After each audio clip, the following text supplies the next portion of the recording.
हर हर महादेव, जय भोलेनाथ। नमस्कार, मैं साधना पांडे मार्गदर्शन पे आपका स्वागत करती हूँ। तो चलिए दोस्तों, पार्थिव शिवलिंग बनाना है सावन शिवरात्रि पर। मिट्टी कहाँ से लाएं, बहुत टेंशन है, तो आज बताती हूँ मिट्टी कहाँ से ले आइए और किस तरह आसानी से आप इस शिवलिंग को बना सकते हैं।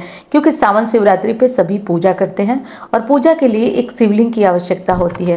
तो शिवलिंग के लिए मिट्टी कैसे लाएं और मिट्टी ला करके आसानी से शिवलिंग कैसे बनाएं, जिससे कि हम सावन शिवरात्रि की पूजा करें, जो कि 23 जुलाई को पड़ी हुई है। 23 जुलाई को 4 पहर की पूजा का शुभ मुहूर्त क्या है, प्रदोष काल की पूजा का शुभ मुहूर्त क्या है, सब मैं वीडियो में अपलोड कर चुकी हूँ। अगर नोटिफिकेशन नहीं पहुँचा है आपके पास, आप वीडियो नहीं देखे हैं, तो चैनल पर जाकर मार्गदर्शन सर्च कर उस वीडियो को देख लीजिए। ये वीडियो केवल पार्थिव शिवलिंग से जुड़ी हुई है। पार्थिव शिवलिंग कैसे बनाना है, तो देखिए दोस्तों, जब भी पार्थिव शिवलिंग बनाइए आप एक नीचे आसन जरूर रख लीजिए, क्योंकि शिवलिंग को झेलने की और किसी में शक्ति नहीं है। इसलिए एक आसन जरूर रखिए और वो बेलपत्र का आसन रखिए। और मिट्टी कहाँ से लाएं, ये भी बड़ी दुविधा होती है। तो दोस्तों, कुछ नहीं मिल रहा है तो मार्केट में मुल्तानी मिट्टी तो मिल ही जाएगी, वो ले लीजिए। पीपल वगैरह के नीचे से लाकर मिट्टी बना सकते हैं। कई लोग पूछे हैं कि केले के पेड़ से मिट्टी लेकर बना सकते हैं या नहीं, तो जी बिल्कुल लेकर बना सकते हैं। मिट्टी साफ सुथरी होनी चाहिए। आप केले के पेड़ से भी लेकर बना सकते हैं, कोई दिक्कत नहीं है। बस तुलसी के पेड़ की मिट्टी मत लाइएगा। उसके बाद मिट्टी को अच्छे से गंगा जल छिड़क करके और साफ़ सुथरा कर लीजिएगा। मिट्टी को अच्छे से गंगा जल छिड़क करके और उसको थोड़ी देर छोड़ दीजिए। उसके बाद आप पानी डालकर और थोड़ा सा घी डालकर अच्छे से चिकना होने तक मिट्टी को गूँथ लीजिए। उसके बाद हम शिवलिंग बनाएंगे। शिवलिंग बनाने में देखिए ध्यान ये रखना होता है कि आपको जो है वो शिवलिंग पहले जो ये होता है पिंड होता है, पहले पिंड को तैयार करना होता है आपको। तो पहले छोटा सा पिंड या बड़ा जैसा शिवलिंग आप बना रहे हैं, एक पिंडी तैयार कर लीजिए। पहले पिंडी तैयार कर लीजिए, फिर नीचे की जलाधारी। और जो लोग प्रतिदिन बना रहे हैं उनको तो बहुत अच्छा एक्सपीरियंस होगा, अनुभव होगा, वो तो बना ही लेंगे। और जो लोग कभी कभी बना रहे हैं उनको भी कोई दिक्कत नहीं है शिवलिंग बनाने में। यहाँ देखिए मैं बता रही हूँ, बहुत 2 मिनट में बन जाता है और बहुत सुंदर शिवलिंग बन जाता है। एकदम टूटता नहीं है, चाहे जितने अभिषेक आप करें, जितनी पूजा करें आप। तो ये चीज़ें आपको ध्यान रखना है। और आराम से जलाधारी बनाइए, पहले पिंडी बनाइए, फिर जलाधारी बनाइए, फिर उसके बाद उसमें शिवलिंग रखिए। ये काम कर लीजिए। अब दूसरा कौन सा काम करना है आपको, कि आपको जलाधारी और पिंडी तो कर लेना है, अब साथ उसके एक काम और कर लेना है कि शिवलिंग जब भी बनाएं आप पूजा करने के लिए, तो आपको बना करके तुरंत शिवलिंग को छोड़ना नहीं है। एक फूल, एक बेलपत्र, एक चावल का दाना उस पर रख करके तब जाइए, क्योंकि शिवलिंग बनाना बहुत पुण्य की बात होती है। शिवलिंग के निर्माणकर्ता आप कहे जाते हैं और शिवलिंग को आप जानते हैं परब्रह्म है। तो इसलिए आप इस शिवलिंग को यूं ही ना छोड़ें। और देखिए बहुत सुंदर सा शिवलिंग बनकर तैयार हो गया। छोटा सा है, क्योंकि रोज बनाना होता है तो उतनी सारी मिट्टी भी लाने में कठिनाई होती है, तो इसलिए छोटा छोटा ही मैं बनाती हूँ। आपसे भी कहूँगी छोटा छोटा बनाइए। अब चाहे जितने अभिषेक कर लीजिए, आपका ये शिवलिंग टूटेगा नहीं। और हाँ, एक और चीज़ होती है कि शिवलिंग को बना के 1 आध घंटे रख सकते हैं। तो जी हाँ, आप जैसे कि मान लीजिए आपको पूजा जब करना है, 2 घंटे पहले भी आप शिवलिंग बनाकर तैयार करके रख सकते हैं, कोई दिक्कत नहीं होगी। और शिवलिंग में बिना गंगा जल छिड़के मिट्टी में आप लोग शिवलिंग मत बनाइएगा। गंगा जल छिड़क करके ही मिट्टी को बनाइए, क्योंकि जब शिवलिंग आप तैयार कर लेते हैं ना, आप मतलब बता भी नहीं सकती कितना ज़्यादा पुण्यदायी चीज़ होती है।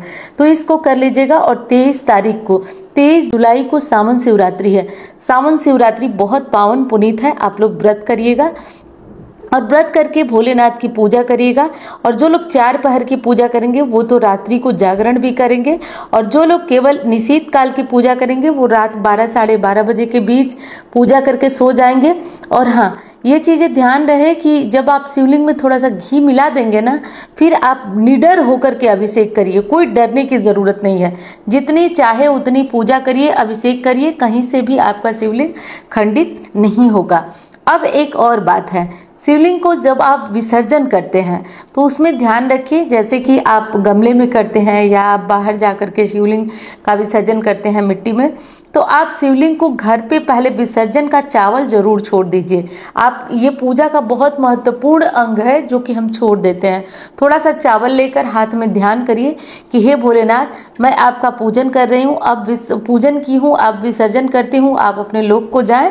पुनः जब मैं आपका आह्वान करूँ, आपको बुलाऊँ, आप लौट लौट करके मेरे पास आइएगा, मेरी पूजा स्वीकार करिएगा। ऐसा बोल करके विसर्जन आप लोग जरूर करिएगा। और हाँ दोस्तों, वीडियो थोड़ी सी भी पसंद आ रही हो तो लाइक करिएगा, चैनल को सब्सक्राइब नहीं किया आपने तो जरूर करिएगा। और हाँ, एक चीज और बताना चाहती हूँ जाते जाते कि मिट्टी में एक साथ बहुत पानी मत डालिएगा, क्योंकि गीली मिट्टी भी बहुत ज्यादा कर लेंगे ना तो फिर शिवलिंग आपका बनेगा नहीं। तो थोड़ा सा मिट्टी को टाइट ही रखिएगा, तभी जाकर आपका शिवलिंग बन पाएगा। और 23 तारीख को सावन शिवरात्रि है। सावन शिवरात्रि की बहुत बहुत शुभकामनाएं एवं बधाइयां। सावन शिवरात्रि पर सभी लोग अपने घर में जो रोज नहीं बना रहे वो भी कम से कम शिवलिंग बनाकर पूजन तो अनिवार्य करिएगा।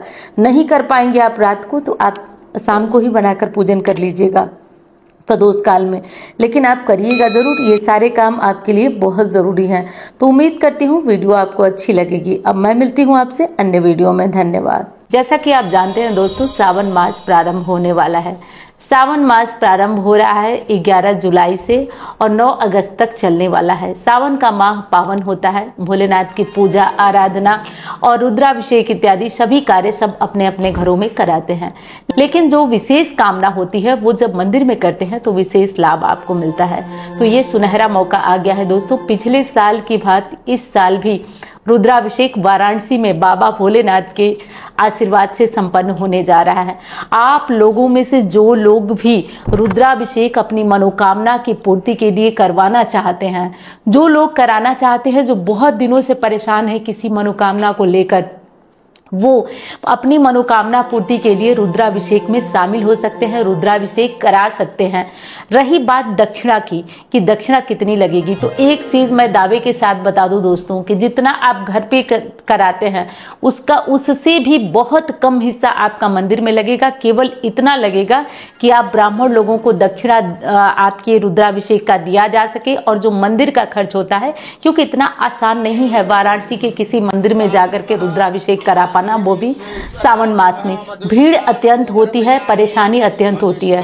बड़ी जद्दोजहद और भाग दौड़ के बाद हम लोग ऐसा करवा पाते हैं और आप लोगों का प्रेम है। और सबसे बड़ी बात कि बाबा के आशीर्वाद के बिना तो एक पत्ता नहीं हिलता है। बाबा की कृपा है और बाबा बुला रहे हैं आप लोगों को, इसलिए ये रुद्राभिषेक का आयोजन वहां हो पाता है। तो 26 जुलाई को है दोस्तों, 26 जुलाई को ये रुद्राभिषेक है। जो लोग आना चाहते हैं वो अपना नाम, स्थान, गोत्र, और जो नहीं आ पाते हैं किसी कारण से वो भी अपना नाम, स्थान, गोत्र बोले लिखवा दे ऑफिस नंबर पर। और फिर एक बार कह रही हूँ, दक्षिणा की चिंता बिल्कुल नहीं, क्योंकि दक्षिणा देखिए, मैं ये चाहती हूँ कि वो लोग भी इसमें शामिल हो जो कभी पूजा रुद्राभिषेक चाह कर भी किसी बड़े मंदिर में नहीं करा पाते हैं। तो ये भव्य बड़ा मंदिर है जिसमें कि रुद्राभिषेक और पूजा होने से हमारी मनोकामना पूरी होती है। बस एक बात का ध्यान आपको रखना है, ध्यान आपको ये रखना है कि अपनी मनोकामना, जैसे ऑफिस नंबर पर आप अपना नाम, स्थान, गोत्र नोट कराएंगे, मनोकामना किसी को नहीं बताएंगे। जब संकल्प लिया जाएगा तो आप अपनी मनोकामना बोलिएगा। जब आप नहीं आ पाते हैं तो लाइव चलेंगी चीजें। पिछली बार तो कनेक्शन काफी कट रहा था फ्रीक्वेंसी जैमर होने के कारण, लेकिन इस बार हम लोग वायर्ड व्यवस्था कर रहे हैं जिससे कि लाइव का कार्यक्रम हमारा कटे ना। तो आप लोग उस लाइव में अपनी मनोकामना बोलिए, देखिए कैसे चमत्कार हो जाता है। दोस्तों, जब भी जीवन में कोई अड़चन आती है, मैं पिछली बार भी आपको बताई थी और इस बार भी मुझे कोई संकोच नहीं है, बाबा का ही आशीर्वाद है। जब भी कोई समस्या आती है, कोई अड़चन आता है, क्योंकि मैं भी मानव हूं, आती ही आती है, और मैं ये अचूक अमोघ उपाय से बाहर निकलती हूं। तो जब मैं बाहर निकल सकती हूं तो आपको क्यों ना बताऊं? ऐसा नहीं हो सकता है कि मैं आपको ना बताऊं। आप भी 26 जुलाई को रुद्राभिषेक में शामिल हो सकते हैं, और जो लोग नहीं आ पाते हैं उनके नाम भी लिए जाएंगे लाइव में, लाइव कार्यक्रम में। तो लाइव कार्यक्रम को छोड़ के मत जाइएगा, लाइव कार्यक्रम में आपके भी नाम लिए जाएंगे।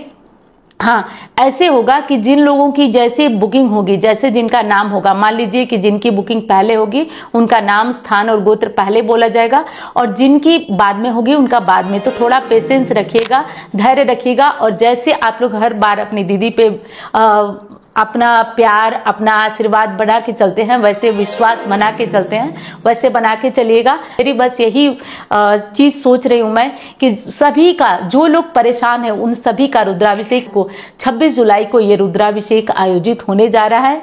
बस ध्यान रखना है कि आपकी जो मनोकामना हो, गुप्त मनोकामना हो, किसी से बताइएगा मत। रुद्राभिषेक हो जाने के बाद 4 महीने वेट करिएगा, बाबा चाहेंगे तो। और एक चीज और बता दूं, बहुत भक्त इसका जो वे सब बेसब्री से वेट कर रहे हैं कि कब ये वीडियो आएगी और कब हम लोग उसमें शामिल होंगे।